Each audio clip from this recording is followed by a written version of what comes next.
बिस्मिल्लाहिर्रहमानिर्रहीम। Welcome to my channel study room. Exercise 3B question number 2 में करा रही हूँ और जो बुक मैं फॉलो कर रही हूँ वो है Oxford 7th edition new syllabus mathematics book 2 को मैं फॉलो कर रही हूँ। तो क्वेश्चन नंबर 1 तो हमने कर लिया था और क्वेश्चन नंबर 2 हम कर रहे हैं। इसमें फैक्टराइजेशन करनी है। इसका पार्ट ए है और हमको ये बात पता है कि इसमें किस तरह से स्टार्ट लेते हैं। मैंने एक दफ़ा फिर बताती हूँ, जो लास्ट टर्म है, लास्ट टर्म को हम फर्स्ट टर्म से मल्टीप्लाई करते हैं। लास्ट टर्म को फर्स्ट टर्म से मल्टीप्लाई करेंगे, जैसे कि इधर 7 है, 7 को मैं 3n² से मल्टीप्लाई करूँगी तो क्या आ जाएगा, 7 मल्टीप्लाई बाय 3n²। तो ये मेरे पास आ जाएगा 7 3 ज़ा 21n²। अब क्या करना है, ये 21n² जो है, हमें कोई से दो ऐसे नंबर लेने हैं जिनको मैं मल्टीप्लाई करूं तो क्या बन जाए 21n², और जिनको मैं प्लस या माइनस करूं तो 10 × n बन जाए।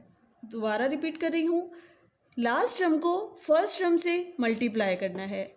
मल्टीप्लाई करने पे जो आंसर आएगा, अब हमें कोई से ऐसे दो नंबर्स लेने हैं जिनको आपस में मल्टीप्लाई करने पर तो 21n² आए, लेकिन उन्हीं दो नंबर को प्लस या माइनस करने पे 10n बन जाए, तो 21n²। अब 21 है, अगर मैं 21 के फैक्टर्स बनाती हूँ तो है 7 3 ज़ा 21 और 3 1 ज़ा 3, तो 7 और 3, अगर 7n मल्टीप्लाई बाय 3n करती हूँ तो मेरे पास 21n² बन जाएगा। इन्हीं 7n और 3n को अगर मैं प्लस करती हूँ तो क्या आ जाएगा, 10n आ जाएगा। 7 + 3 10 और n। अब हम क्वेश्चन को देखते हैं। क्वेश्चन में क्या है, ये 3n² तो मैंने ऐसे ही लिख दिया, 10n को मैंने ब्रेक कर दिया तो ये 7n + 3n हो जाएगा, 7n + 3n + 7।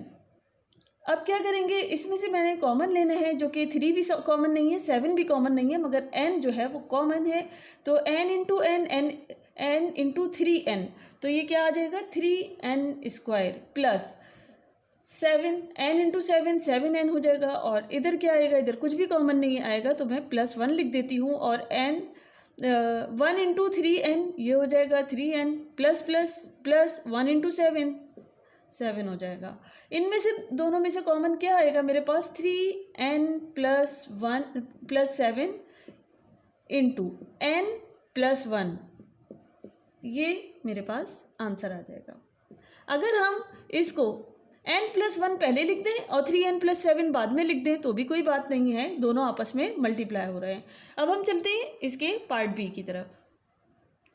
अब इस का जो पार्ट बी है, इसमें 4p² + 8p + 3 है। अब लास्ट टर्म क्या है 3 को मैं 4p² जो फर्स्ट टर्म है इससे मैं मल्टीप्लाई करूँगी, तो 3 × 4p², तो ये क्या बन जाएगा 3 4 ज़ा 12p²। अब मुझे कोई से ऐसे दो नंबर लेने हैं जिनको मल्टीप्लाई करने पर तो 12p² बन जाए और प्लस या माइनस करने पर 8p बन जाए, ये मिडिल टर्म बन जाए, तो 12p²। 12 के मैं फैक्टर्स देखती हूँ क्या है, 2 6 ज़ा 12, 2 3 ज़ा 6 और 3 1 ज़ा 3। तो अगर मैं ये करूँ 3 2 ज़ा 6 है और ये जो है 2, तो 6 + 2 8 हो जाएगा, और 6 2 ज़ा 12 ये भी हो जाएगा, तो फिर यही बेस्ट है। तो मैं इसको लेती हूँ 6p 3 2 ज़ा 6 है, 6p + 2p, 6p multiply by 2p, सबसे पहले मैं मल्टीप्लाई कर रही हूँ, तो ये क्या हो जाएगा 6 × 2 12, p × p² पावर्स ऐड हो जाती हैं मल्टीप्लाई करने पर, तो ये 12p² बन गया। 6p + 2p, अब मैंने इनको प्लस कर दिया तो ये क्या हो जाएगा 8p, ये ब्रेक हो गया 8p 6p + 2p में। अब हम इधर लिख देते हैं 4p² तो ऐसे ही उतार दिया, प्लस 6p + 2p, ये 8p जो है ये ब्रेक करके ऐसे लिख दिया, और ये 3 लिख दिया। अब इधर क्या कॉमन आ जाएगा, अब इन दोनों में 2 कॉमन आ गया और p भी कॉमन आ गया, 2 2 ज़ा 4, 2p × 2p ये हो जाएगा 4p² प्लस 2 3 ज़ा 6, और p तो है इधर, तो 2p + 3 हो गया, और प्लस इन दोनों में कुछ भी कॉमन नहीं है, मैंने 1 ले लिया, और इधर 2p + 3 ऐसे ही लिख देंगे। अब इन दोनों में क्या कॉमन निकल रहा है, 2p+3, फिर ये रह गया 2p, ये 2p+1, ये ऐसे लिख दिया। इसको पहले लिखूं या इसको पहले लिखूं, एक ही बात है, 2p+1 पहले लिख दें या 2p+3 पहले लिख दें, आंसर वो ये रहेगा, क्योंकि दोनों आपस में मल्टीप्लाई हो रहे हैं। अब हम इसका पार्ट सी कर रहे हैं। इसमें क्या है, लास्ट टर्म 12 है और फर्स्ट टर्म 6q²। तो 12 को सबसे पहले तो मैंने 6q² से मल्टीप्लाई कर दिया, तो 12 6 × 72 होता है, तो ये 72q² होगा। अब मुझे कोई से दो ऐसे नंबर्स चाहिए जिनको मल्टीप्लाई करने पर तो 72q² हो और प्लस या माइनस करने पर 17q हो। तो सबसे पहले तो हम फैक्टर्स बनाएंगे 72 के, इसी में हमने ढूंढना है। 2 3 × 6 और 2 6 × 12, 1 इधर जाएगा तो 2 6 × 12 हो जाएगा, और 2 1 × 2, 2 8 × 16, 2 9 × 18, 3 1 × 3 3 × 9 और 3 1 × 3। फिर अब मेरे पास एक तो ये बन रहा है और दूसरा है ये। आप ये देखिए, 2 2 × 4, 4 2 × 8, एक तो हो गया 8q मल्टीप्लाई, 3 3 × 9q। इसको ज़रा स्पेस दे लेते हैं, ये हो जाएगा 8q मल्टीप्लाई करती हूँ 9q से, तो ये कितना आएगा। अभी ये देखिए कि मुझे क्या करना है, मुझे माइनस साइन के साथ चाहिए, -17q चाहिए।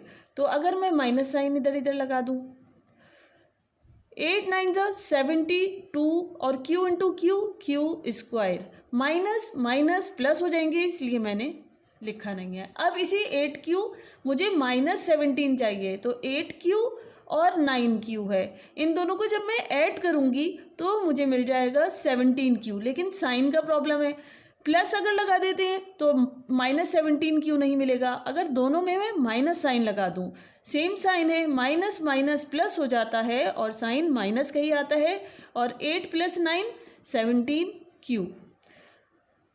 इन दोनों को मल्टीप्लाई करने पर मुझे 72q² मिल गया, इन दोनों को ऐड करने पर 17q मिल गया, -17q मिल गया। तो अब हम इधर पुट कर लेते हैं इसको। 6q² तो मैंने ऐसे ही लिख दिया, -17q को हमने ब्रेक किया है -8q और -9q में, -8q और -9q में, +12। इसको अभी मैं रिमूव कर देती हूँ। अब क्या कर रहे हैं हम, इन दोनों में क्या कॉमन आएगा,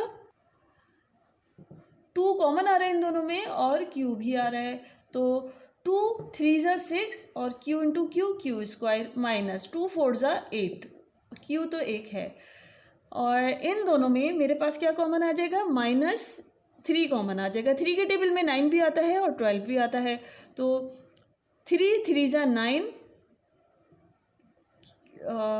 3 × 3q क्या हो जाएगा, 9q, माइनस माइनस प्लस बन जाएगा, 3 4 × 12, 3q - 4 3q - 4, तो ये कॉमन आ जाएगा 3q - 4, और 2q - 3 ये आ जाएगा 2q - 3, और ये है हमारा आंसर।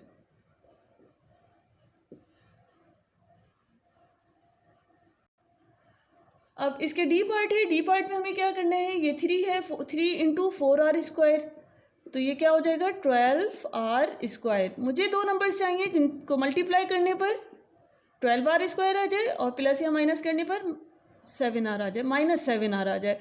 तो 2 6 × 12, या 3 के टेबल से कर लेती हूँ, 3 4 × 12 और 4 1 × 4, तो 3 और 4 इन दोनों को अगर मैं ऐड कर दूं तो 7r बन सकता है, और इन दोनों को मल्टीप्लाई कर दूं तो 12r बन सकता है। 4r -4r multiply by -3r, तो ये क्या हो जाएगा, 12 हो जाएगा, 4 × 3 12, और r × r² minus into minus plus हो जाएगा। इधर -4r -3r ये क्या हो जाएंगे, ऐड हो जाएंगे क्योंकि दोनों माइनस साइन है, तो ये 7r हो जाएगा, माइनस साइन के साथ, माइनस माइनस प्लस, लेकिन साइन माइनस का आएगा। तो इधर मैं ब्रेक करके लिख दूंगी इसको, 7r को, -7r को मैं कैसे लिख सकती हूँ, -4r -3r +3, ऐसे ही लिख दिया लास्ट टर्म। फर्स्ट और लास्ट टर्म वैसे ही लिख देते हैं। इन दोनों में कॉमन क्या आ रहा है, 4r कॉमन आ रहा है, r -1, और इन दोनों में कॉमन क्या आ रहा है, -3 है, और ये हो जाएगा minus plus minus, r minus plus हो जाएगा, 3 1 3, तो इन दोनों में r -1 कॉमन आ जाएगा, r -1, और 4r -3 बच गया, 4r -3, इनको भी लिख लिया ब्रैकेट में। ये आपस में मल्टीप्लाई हो रहे हैं और यही हमारा आंसर है। इसको मैं ऐसे भी लिख दूँ, जैसे 4r -3 इंटू r -1, एक ही बात होती है क्योंकि ये दोनों आपस में मल्टीप्लाई हो रहे हैं और यही हमारा आंसर है। अच्छा, अब हम कर रहे हैं इसका पार्ट ई में क्या है, 15 को, ये -15 है, इसको मैं मल्टीप्लाई कर दूंगी 8 के साथ, तो 15 मल्टीप्लाई बाय 8s², ये क्या आ जाएगा मेरे पास, 120s²।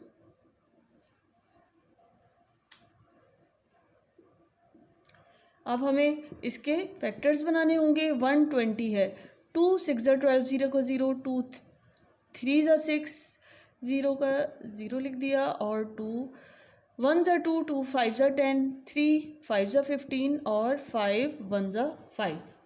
अब क्या करना है, अब हमें जो फैक्टर्स बनाने हैं, एक तो ये हो जाएगा 5 2 10, 5 2 10 हो जाएगा, और दूसरा क्या हो जाएगा, 2 2 4, और 4 3 12, 12 इंटू 10 120 हो जाएगा।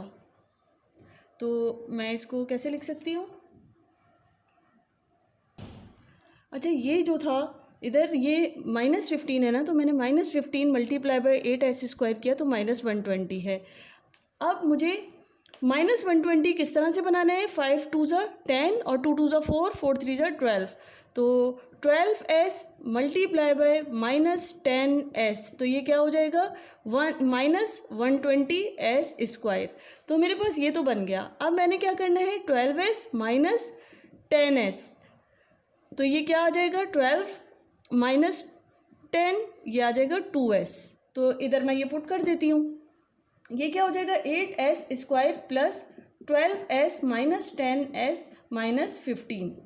अब इसमें से मैं कॉमन ले लूँगी, कॉमन क्या आ जाएगा मेरे पास, कॉमन 4 के टेबल में 8 भी है और 12 भी है, 4s मैंने कॉमन ले लिया, 4 2 8, 4s इंटू 2s 8s² हो जाएगा, प्लस ये है 4 3 12 माइनस, अब इनमें से मैंने 5 कॉमन ले लिया है, 5 2 10, 5 2s, 5 इंटू 2s 10s हो जाएगा, minus plus minus, minus minus minus plus minus, 5 3 15, तो 2s + 3 इधर भी आ गया, 2s + 3 इधर भी आ गया, और मैं लिख सकती हूँ 2s + 3 और 4s - 5, यही हमारा आंसर है। इसको मैं पहले लिख दूँ या बाद में लिख दूँ, ये एक ही बात है। अब हम चलते हैं इसके लास्ट पार्ट की तरफ।